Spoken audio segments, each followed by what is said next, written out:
টেলিভিশনের মাধ্যমে সম্প্রচারিত ভারত কথার গ্রন্থি মোচনের 577তম পর্বে আপনাদের সবাইকে জানাই সাদর সম্ভাষণ। মহামতি অনন্তলালের পরম অনুগ্রহে আমরা প্রতিদিন শুনে চলেছি ভারত কথা। মহামতি ভীষ্ম রণসজ্জায় সজ্জিত হয়ে যাত্রা করেছেন কুরুক্ষেত্রের দিকে। তার পেছন পেছন চলেছে বিশাল সৈন্যবাহিনী, যুদ্ধকামী রাজারা সমস্ত অস্ত্র শস্ত্রে সজ্জিত হয়ে, রথী, মহারথী, অতিরথীরা, অশ্ব সৈন্য, হস্তি, গজ এবং চলেছে বিশাল রথের সারি। 11 অক্ষৌহিণী সেনা। তিনি আজ সর্বাধিনায়ক চলেছেন সেই কুরুক্ষেত্রের দিকে, সেই কুরুক্ষেত্র যেখানে তিনি যুদ্ধে আরো একবার এসেছিলেন তার যৌবন সময়। যেন ফ্ল্যাশব্যাকে আমরা বলতে চাই, তার স্মৃতি কক্ষে উদ্ভাসিত হয়ে উঠল বিশ্বের সেই পুরনো কিছু কথা একে একে এই দীর্ঘ যাত্রা পথে। তার মধ্যে সবার আগে তার মনে পড়ল সেই ঘটনার কথা যেখানে জননী সত্যবতী তার ভাতৃপ্রতিম মহর্ষি ব্যাসের পেছন পেছন উপস্থিত হয়েছেন ভীষ্মের কাছে। জননী সত্যবতীর পেছনে দাঁড়িয়ে রয়েছেন এই কুরু বংশের 2 রাজবধূ অম্বিকা এবং অম্বালিকা। বিদায় চাইতে এসেছেন রাজেশ্বরী পরম ক্ষমতায় অধিষ্ঠিতা রাজমাতা সত্যবতী ভীষ্মের কাছ থেকে। আসলে যে বিষয় ঐশ্বরায়, যে সমৃদ্ধিতে, যে ক্ষমতায় সত্যবতী প্রতিষ্ঠিত ছিলেন, আজকে সবই প্রায় অস্তমিত। তিনি তার পুত্রের কাছ থেকে, তার বিবাহ পূর্ববর্তী প্রথম জাত পুত্রের কাছ থেকে এই বংশের কল্যাণ কামনায় বংশধর প্রার্থনা করেছেন, তাও লাভ করেছেন। কিন্তু তাকে কি দিল এই বংশধরেরা? কেবল রাজ সংসারের জটিলতা, এবং সেই জটিলতা আরো দীর্ঘায়িত হয়ে চলেছে, ভীষণভাবে ঘনায়িত হয়ে চলেছে ধৃতরাষ্ট্র এবং তার দুর্বিনীত পুত্র দুর্যোধনের ফলে। পাণ্ডু যে মারা গেলেন, তবু সত্যবতী তার অন্দরে, তার রাজ অন্তপুরে একাকী শোক বিহ্বলা। ঠিক এরকম সময় পাণ্ডুর শ্রাদ্ধ ক্রিয়া শেষ হলেই ব্যাস স্বয়ং তার কাছে এসে উপস্থিত হয়ে বলেছেন, মা, তোমার সুখের দিন শেষ হয়ে গিয়েছে। দিন যার সামনে আসছে তা অতি ভয়ঙ্কর, তুমি সহ্য করতে পারবে না। অতিক্রান্ত সুখ কাল পর্যবস্থিত দারুণা। এবং এই যেন এই পৃথিবী তার সমস্ত যৌবন হারিয়ে ফেলেছে। তুমি আমার সঙ্গে চলো। পাপিষ্ঠ দিবসা পৃথিবীগত যৌবন।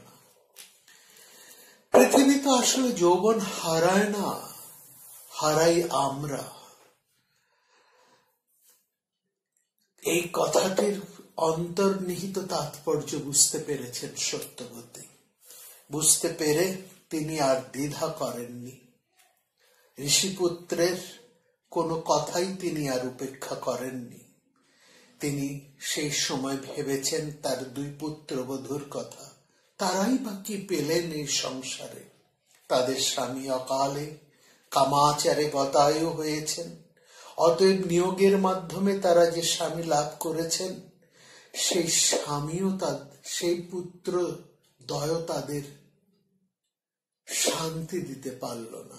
একজন গতায়ু, একজনের পুত্র মৃত, আরেকজনের পুত্র অসুয়া, পৌত্ররা দুর্বিনীত। তিনি দুই পুত্রবধূর সামনে এসে অম্বিকাকে উদ্দেশ্য করে বললেন, অম্বিকা, শুনছি নাকি তোমার ছেলের ঘরের নাতি দুর্যোধনের অন্যায় কর্মে এই গোটা ভারত বংশটাই ধ্বংস হয়ে যাবে। ধ্বংস হয়ে যাবে এই প্রজা, পরিজন, মন্ত্রী, অমাত্য, রাষ্ট্রবাসী সবাই। সানবন্ধা বিনশ্যন্তি পৌরাশ্চৈবেতি ন শ্রুতম। অম্বিকাও সেটা অনুভব করেছেন, তিনিও বুঝতে পেরেছেন। তাই তিনি তাদেরকে বললেন, এই কাশীর দুহিতাকে, কাশীর দুই দুহিতা যাদের হাত ধরে তুলে নিয়ে এসছেন ভীষ্ম, তাদেরকে বলছেন, আমার পুত্র যেখানে আমাকে নিয়ে যেতে চাইছে, তোমরাও চলো আমার সঙ্গে। অম্বিকা অম্বালিকা দুজনেই সত্যবতীর দূরদৃষ্টির উপর সম্পূর্ণ আস্থাশীল।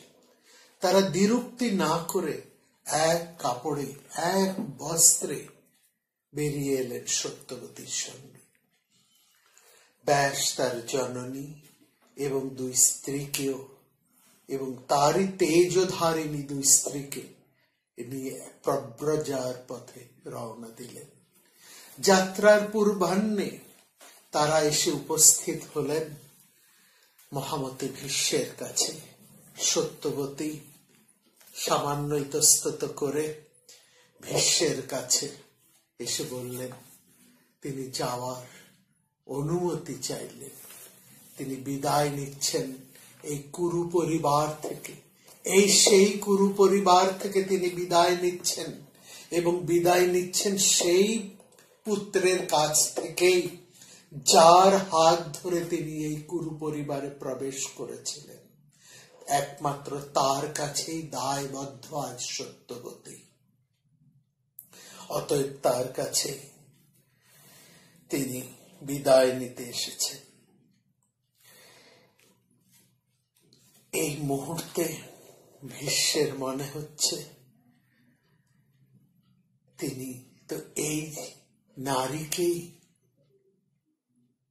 নিজের হাতে এনে প্রতিষ্ঠা দিয়েছিলেন এই পরিবারে, আর এই নারীর প্রতিষ্ঠার জন্যই তো তিনি তার সমস্ত কিছু হতে নিদারুণ ভাবে ত্যাগ স্বীকার করেছেন। তার সেই অভিমানিনী সত্তা তো আজও সমানভাবে রয়েছে। বিবাহের দিন থেকে সত্যবতীর সুখ দুঃখের সাক্ষী এই ভীষ্মমন্ত্র সুব্রতা। তার কাছেই বিদায় নেবার দায় এই সত্যবতীর।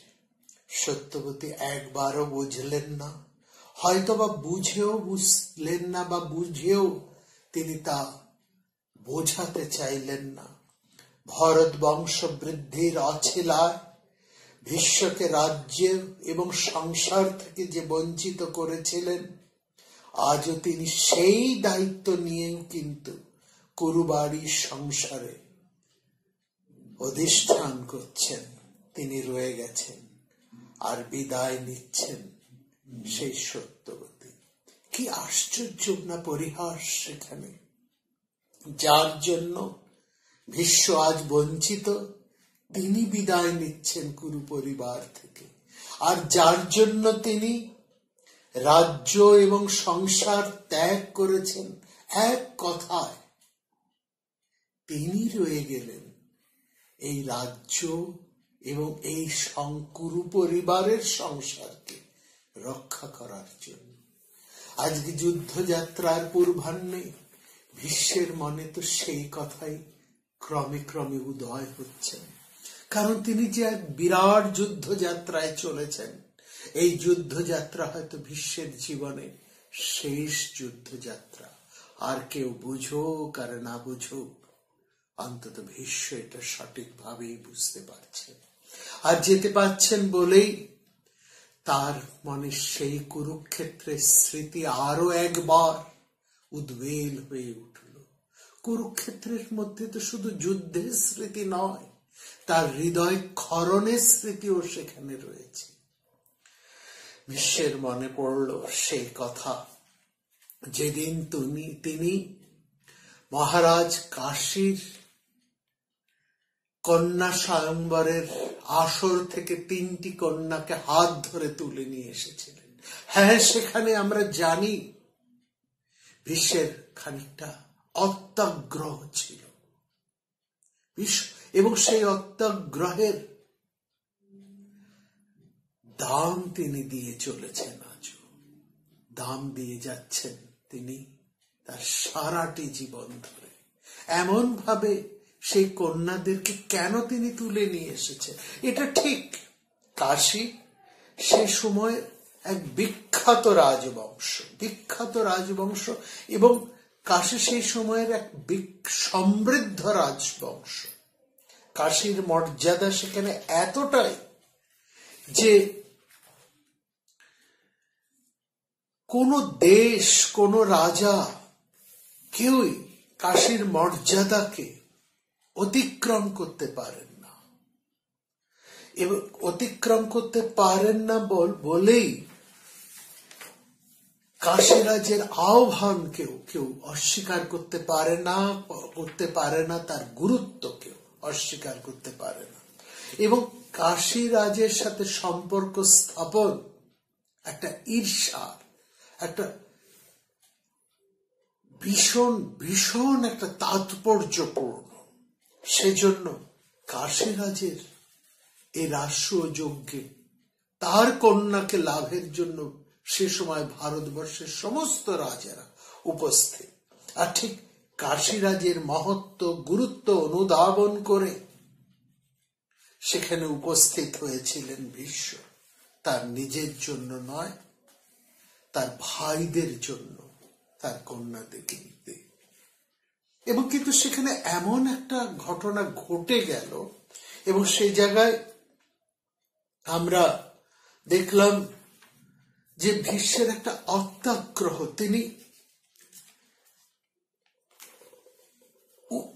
নিজের কথা পরিষ্কার করে না বলে উপস্থিত সভার মধ্যে অন্যান্য উপস্থিত রাজাদের ভীষ্মকে নিয়ে একটু ঠাট্টা মস্করা ফলে ভীষ্ম কিন্তু তার ক্ষত্রিয় ক্রোধ সঞ্চারিত হয়ে উঠেছে, এবং তার ফলে তিনি যে নিরুত্তাপ এবং নিরুদ্বেগে যে বসেছিলেন তা সম্পূর্ণ নষ্ট হয়ে গেল। এবং সেখানে তিনি ভীষণভাবে প্রবেশ করেছেন, এবং সেখানে আমরা দেখছি 3 কন্যারা তারা একটুখানি ভীষ্মকে দেখে ভয় পেয়েছে, অথচ ভীষ্ম সমস্ত রাজন্য বংশ উপস্থিত সমস্ত রাজাদেরকে চ্যালেঞ্জ দিয়ে 3 কন্যাকে হরণ করে নিয়ে চলে গেলেন। সেখানে ভীষ্ম কিন্তু একবারের জন্য উচ্চারণ করেননি যে তিনি এই কন্যাত্রয়কে হরণ করছেন তার ভাইদের জন্য, তার নিজের জন্য নয়। এবং তার ফলে বিশেষ করে কাশীরাজের জ্যেষ্ঠা কন্যা অম্বা ভীষ্মের এই তেজদীপ্ত উপস্থিতিতে তিনি ভীষ্মের প্রতি যদি একটু অনুরক্ত হয়েও পড়েন বা অন্য কন্যারা, তাদেরকে সেক্ষেত্রে দোষ দেওয়া যায় না। কিন্তু ভীষ্ম যখন জানতে পারলেন অম্বা শাল্যের প্রতি, মহারাজ শাল্যর প্রতি এবং শাল্যের প্রতি অনুরাগিনী, এবং মহারাজ শাল্যের সাথে তার এক পূর্ব সম্বন্ধ আছে,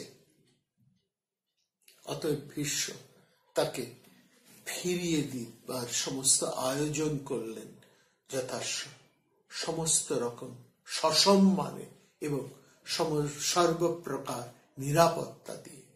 কিন্তু আমরা জানি শাল্য গ্রহণ করেননি অম্বাকে। শাল্য রাজার কাছে প্রত্যাখ্যাত হয়ে অম্বা যখন আবার ভীষ্মের কাছে যান, ভীষ্মও তাকে আবার প্রত্যাখ্যান করেন। এর ফলে, এই প্রত্যাখ্যানের ফলে ভীষ্মের উপর ভীষণ ক্রুদ্ধ হয়ে ওঠেন অম্বা। অম্বা বেরিয়ে সিদ্ধান্ত নেন ভীষ্মের কাছেও ফিরে যাবেন না, নিজের বাড়িতেও তিনি ফিরে যাবেন না, এবং সমস্ত ঘটনার জন্য এবং স্বয়ংবর সভার আয়োজন করার জন্য তার নিজের পিতার উপরও তার রাগ হয়। নিজেকেও তিনি কম ধিক্কার দেননি। ভীষ্মের সাথে শাল্যের যুদ্ধ বাঁধার সঙ্গে সঙ্গেই তিনি কেন এক ছুটে শাল্য রাজার কাছে পা দিয়ে আসেননি, এইসব পশ্চাত্তাপ নিরন্তর তাকে দগ্ধ করতে লাগলো।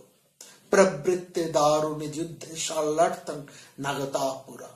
কিন্তু সবকিছুর উপর তার মনে হলো, ভীষ্ম যদি রাজসভা থেকে তাকে জোর করে তুলে না নিয়ে যেতেন তাহলে কখনোই এই দুর্ভাগ্য তার হতো না। অতএব তার জীবনের সমস্ত কষ্টের মূল হলো এই ভীষ্ম। অনায়াসাত মুখং ভীষ্ম শান্তনভো মম। অতএব যেভাবেই হোক ভীষ্মের উপর শোধ নিতে হবে। শোধ কেমন ভাবে তিনি নেবেন? তিনি তো জানেন ভীষ্মের মতন এত বড় যোদ্ধা, তাকে জয় করা কারো পক্ষে সম্ভব নয়। এমন কোন যোদ্ধা নেই যে প্রবল পরাক্রমী ভীষ্মের সঙ্গে যুদ্ধ করে নিশ্চিত পরাজয়ের গ্লানি উপভোগ করতে চাইবে। অতএব তপস্যা বা ব্রাহ্মণ ঋষি মুনির সাহায্যে ভীষ্মকে পর্যুদস্ত করা যায় কিনা, তাকে বধ করা যায় কিনা, সেই ভাবনায় তিনি শাল্যপুরের বাইরে এসে ত্যাগীব্রতী মহর্ষি শৈখ্যবত্যের আশ্রমে এসে উপস্থিত হলেন। সেই উপস্থিতিতে আমরা দেখলাম সেখানে এসে উপস্থিত হয়েছেন রাজর্ষি হোত্র বাহন। এই রাজর্ষি হোত্র বাহন সাথে অম্বার পরিচয় হলো। অম্বাকে তিনি জিজ্ঞেস করলেন তার সমস্ত, এবং জিজ্ঞেস করে তিনি অম্বা জীবনের সমস্ত ঘটনা জানতে পারলেন। এখানে উপস্থিত হলেন মহর্ষি অকৃতব্রণ। অকৃতব্রণ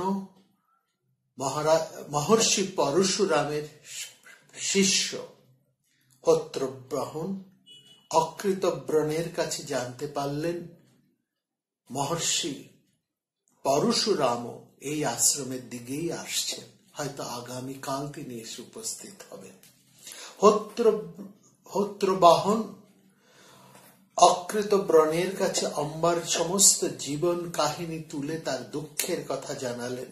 সঙ্গে এটাও জানালেন না যে তার নাতনিটি ভীষ্মকেই তার সমস্ত কষ্টের, সমস্ত দুঃখের মূল বলে মনে করেন।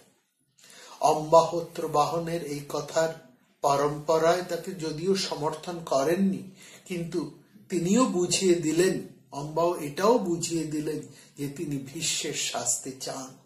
শুধু তিনি মুখে বললেন, আমার বাড়িতে ফেরার কোনো উপায় নেই, কোথাও যাবার আমার কোনো আর স্থান নেই, আমি মহাত্মা পরশুরামের কাছে গিয়ে সব জানাবো, তিনি যা করতে বলবেন আমি তাই করব। রাজর্ষি হোত্রবাহনের কথা শুনে অকৃতব্রণ অনেক চিন্তা করে বললেন, ঠিক আছে, আমি সমস্ত ঘটনা আমার গুরুদেব পরশুরামকে বলবো, এবং তিনি যাই ব্যাপারে সিদ্ধান্ত নেন তাই করা হবে। পরের দিন পরশুরাম উপস্থিত হলে অম্বা আনুপর্বিক সমস্ত ঘটনা পরশুরামের কাছে নিবেদন করেন। পরশুরাম বললেন, তুমি কোনো চিন্তা করো না, আমি ভীষ্মের কাছে দূত পাঠাবো, তিনি নিশ্চয়ই আমার কথা শুনবেন, ও আমার শিষ্য। আর অম্বা কিন্তু বললেন, না, আমি ভীষ্মের কাছে ফিরে যেতে চাই না। আমি তাকে নিয়ে অনেক কুকথা শুনিয়েছি তাকে, এবং তিনি আমার সমস্ত বিপদের মূল। আপনি তাকে শেষ করে দিন জন্মের মতো, তার জন্যই আমার সমস্ত যন্ত্রণা। ভীষ্ম জহি মহাবাহ যৎকৃতে দুঃখমদৃশম। পরশুরাম বললেন, দেখো দেখো, আমার তো অস্ত্র ধারণ আমি আর এখন করতে পারবো না। আমি প্রতিজ্ঞা করেছি ব্রাহ্মণদের নির্দেশ অথবা তাদের অভীষ্ট কোনো কারণ ছাড়া আমি আর অস্ত্র ধারণ করব না। তাছাড়া তুমি এত ভাবছো কেন? ভীষ্মই হন বা শাল্যই হন, তারা দুজনেই আমার কথা শুনবেন, তার আমার কথাতেই কাজ হবে। অম্বা বললেন, আমি ওসব জানি না। আপনি প্রতিজ্ঞা করেছেন আপনি আমার কথা শুনবেন, অতএব আমি চাই আপনি যুদ্ধে ভীষ্মকে বধ করুন। পরশুরাম একটু ইতস্তত করছেন, কিন্তু এখানে তখন দেখলাম তার শিষ্য অকৃত ব্রণ অম্বার সাহায্যে এগিয়ে এসে বললেন, গুরুদেব, রাজকুমারী আপনার শরণাগতা, আপনি তাকে যা কথা দিয়েছেন তা পালন আপনি করুন। কারণ ব্রাহ্মণদের কারণে ক্ষত্রিয় নিধনের প্রতিশ্রুতি তো এখানে ক্ষতিগ্রস্ত হচ্ছে না। ভীষ্ম ক্ষত্রিয়, তাকে বধ করে আপনি অম্বার কাছে আপনার সত্য রক্ষা করুন। যাই হোক, পরশুরাম অম্বার কথায় রাজি হলেন ভীষ্মের সাথে যুদ্ধ করতে, এবং তিনি ভীষ্মকে এসে বললেন যে, প্রথমে এসে বললেন ভীষ্মকে যে, দেখো, তোমার জন্য এই মেয়েটির জীবনে এত সর্বনাশ উপস্থিত হয়েছে, তুমি এইভাবে একে ঠেলে দিতে পারো না, আর তুমি একে গ্রহণ করো।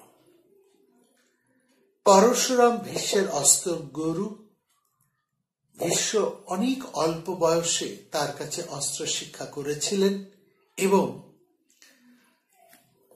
তিনি পরশুরামের কাছ থেকে সর্বপ্রকারে সমস্ত গুণে গুণান্বিত হয়ে আজকের এই বিশাল ক্ষত্র পুরুষে প্রতিষ্ঠিত হয়েছে। পরশুরাম ভীষ্মকে নানাভাবে বোঝাবার চেষ্টা করলেন যে, তোমাকে এই অম্বাকে ফিরিয়ে না দিয়ে তোমাকে তা গ্রহণ করা উচিত। কিন্তু ভীষ্ম পরশুরামের কোনো কথা সেভাবে মানতে পারলেন না। তিনি বারবার বোঝাতে চাইলেন কি কারণে অম্বাকে তিনি ফিরিয়ে দিয়েছেন। কারণ অম্বা তো শাল্যের কাছে প্রতিজ্ঞাবদ্ধ। একজন অন্নপূর্বা রমণীকে তিনি কি করে তার পরিবারের জন্য গ্রহণ করেন? তিনি, আর তাছাড়া তিনি তো প্রতিজ্ঞাবদ্ধ, তিনি বিবাহ করবেন না। এই অবস্থায় না তিনি গ্রহণ করতে পারেন, না অম্বাকে তার ভাইদের সাথে বিবাহ দিতে পারেন। পরশুরাম ভীষণ ক্রুদ্ধ হয়ে উঠলেন, বললেন, শোনো, তুমি যদি আমার কথা না শোনো তাহলে যুদ্ধে আমি তোমাকে হত্যা করব। ভীষ্ম অনেক বোঝানোর চেষ্টা করলেন, গুরুর পায়ে মার দিয়ে তার পা ধরে অনেক অনুনয় বিনয় করলেন। পরশুরাম ভাবলেন ভীষ্ম ভয় পেয়েছেন, অতএব তিনি তার অনুরোধ জারি রেখে আদেশের সুরে বললেন, দেখো, মেয়েটিকে তুমি ফিরিয়ে নাও, নিজের কুল রক্ষা করো। গৃহ নাম এবং মহাবাহ রক্ষস্য কুল আত্মন। পরশুরাম যেভাবে কথা বলছেন সে কথাটি ভীষ্ম কোনোভাবেই মেনে নিতে পারেন না। বিচিত্র বীর্যের সাথে যেমন তার বিবাহ হয় না, আর তেমনি তিনি নিজেও বিবাহ করতে পারেন না। পরশুরাম যে স্পষ্ট ভাবে ভীষ্মকে বিবাহের কথা বলছেন, যে তুমি গ্রহণ করো, কুল রক্ষা করো, এরকমটি না হলে তোমার ভালো হবে না। গৃহ নিয়মং মহাবাহ রক্ষস্য কুলমাত্মন। ভীষ্ম কিন্তু তা করতে পারে না, কারণ কুল রক্ষার মানেই তো বিয়ে করা। ভীষ্ম কি তা বোঝেন না? খুব বোঝেন, কিন্তু তিনি এ কথা ধারে দিয়েও তিনি গেলেন না। এবার তিনি ভীষণ অসন্তুষ্ট হলেন গুরুর উপরে, বললেন, এটা হতে পারে না গুরুদেব, আপনি শুধু শুধু এই বিষয়ে আর পরিশ্রম করবেন না। যে রমণী একজনকে বাসি বলে আমার ঘর ছেড়ে চলে গেল, সেই রমণীকে জেনে শুনে কে তার নিজের ঘরে স্থান দেবে? বাসায়ত গৃহে জানান শ্রীরাং দোষ মাহাত্মায়।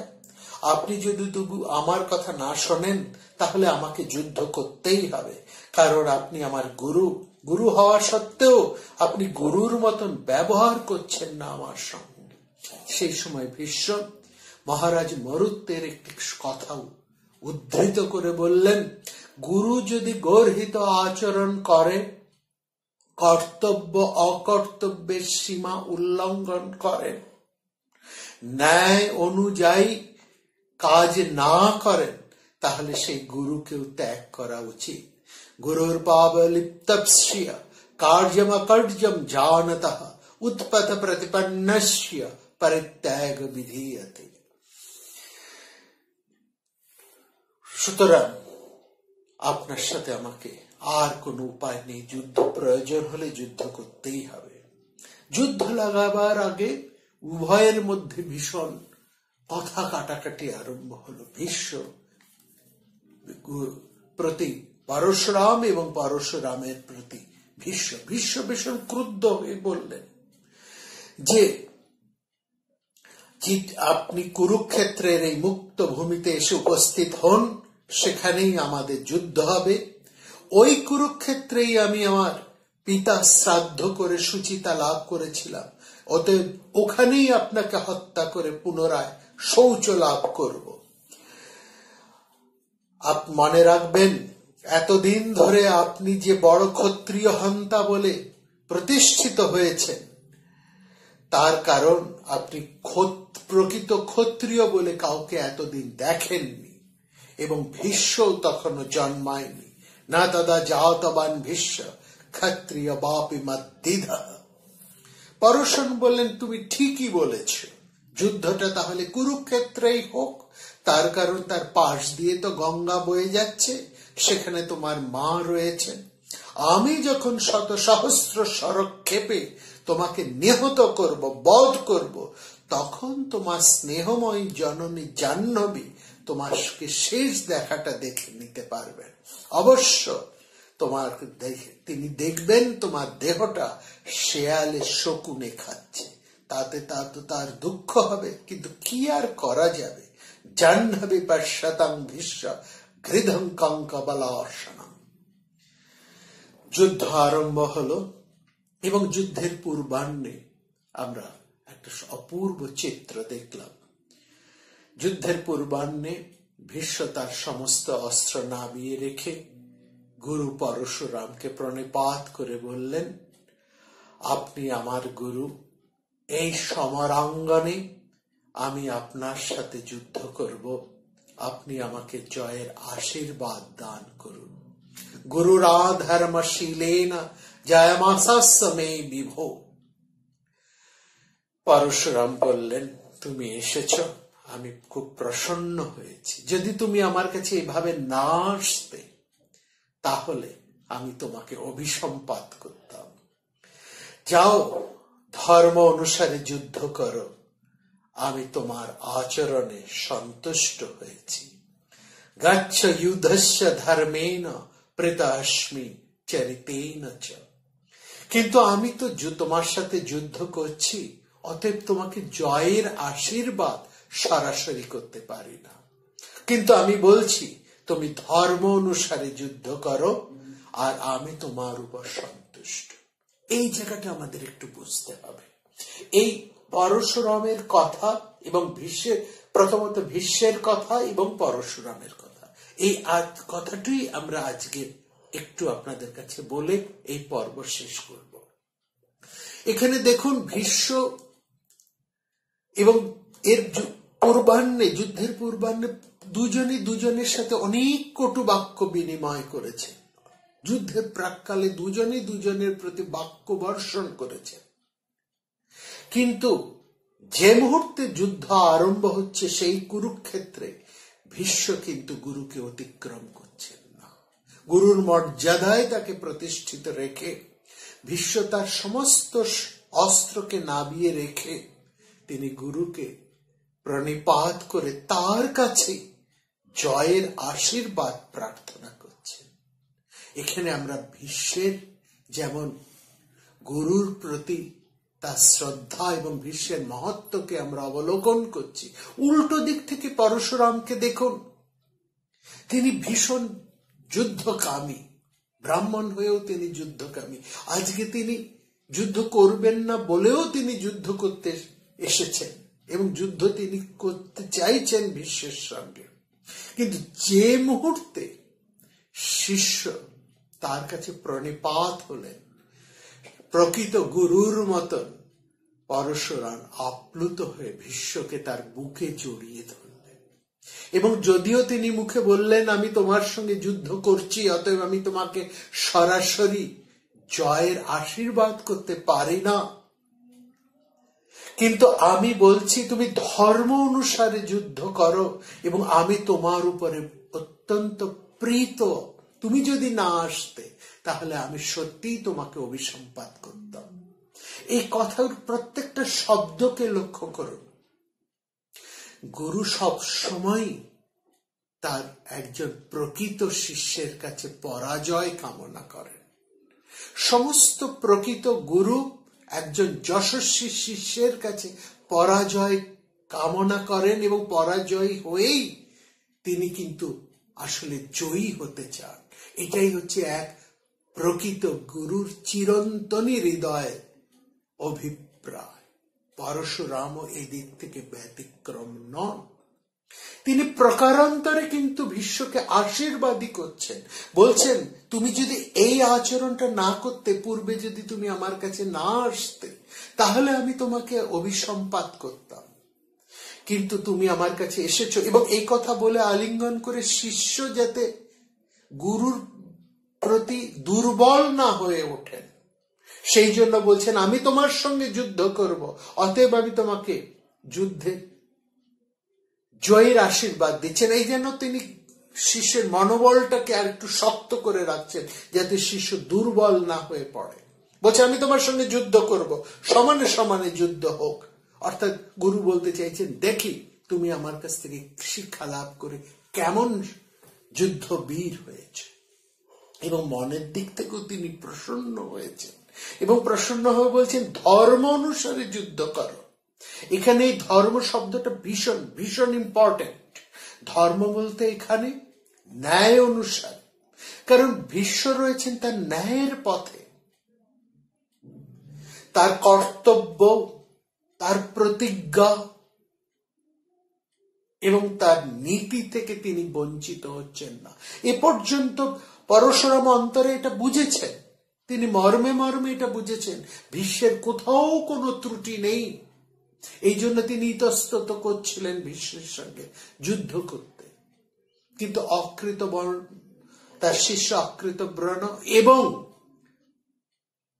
অম্বার জোরাজুরির ফলে তিনি আজকে বাধ্য হয়েছেন পুনরায় তার প্রতিজ্ঞা ভঙ্গ করে যুদ্ধাস্ত্র তুলে নেবার জন্য, এবং সেই যুদ্ধ করতে হচ্ছে তার প্রিয়তম শিষ্যের বিরুদ্ধে। এটাও পরশুরামের জীবনে একটা ট্র্যাজেডি। এবং এখানে তিনি যুদ্ধ করতে এসে ভীষ্মের তার শ্রেষ্ঠ শিষ্য, যশস্বী শিষ্যের প্রকৃত পরিচয় পেয়ে তিনি আপ্লুত, এবং সেই জন্য তিনি তাকে ঘুরিয়ে আশীর্বাদ করছেন। সরাসরি জয়াশিসের কথা বলছেন না, বলছেন যে তুমি ধর্ম অনুসারে জয় করো, অর্থাৎ তুমি ধর্মে স্থিত আছো, অতএব তুমি তোমার ধর্ম অনুসারেই তুমি যুদ্ধ করতে পারো আমার সঙ্গে। এই যুদ্ধের অঙ্গীকার আমি তোমাকে দিচ্ছি।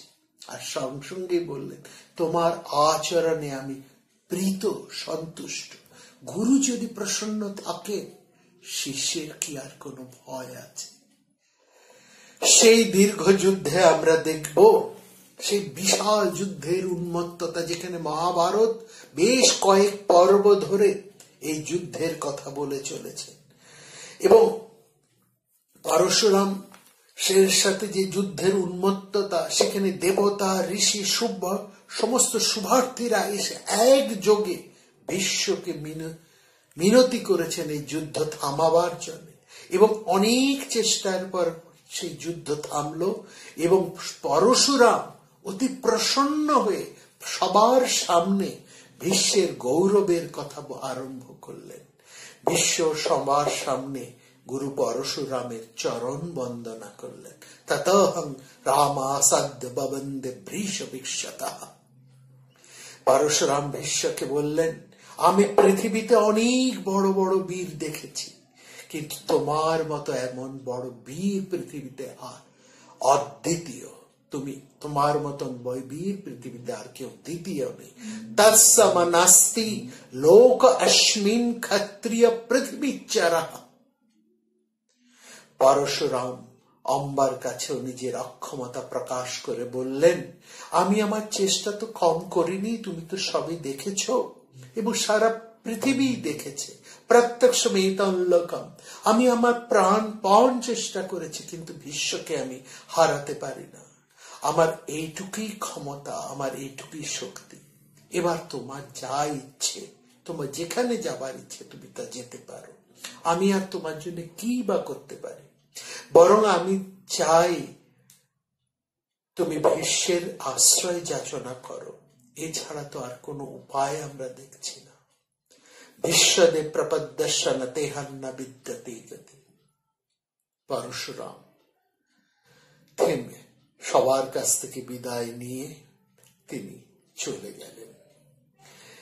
এবং এখানে পরশুরামের কথায় অম্বা এটা বুঝতে পারলেন, ভীষ্মকে যুদ্ধে বধ করার শক্তি এই জগতে কারো নেই।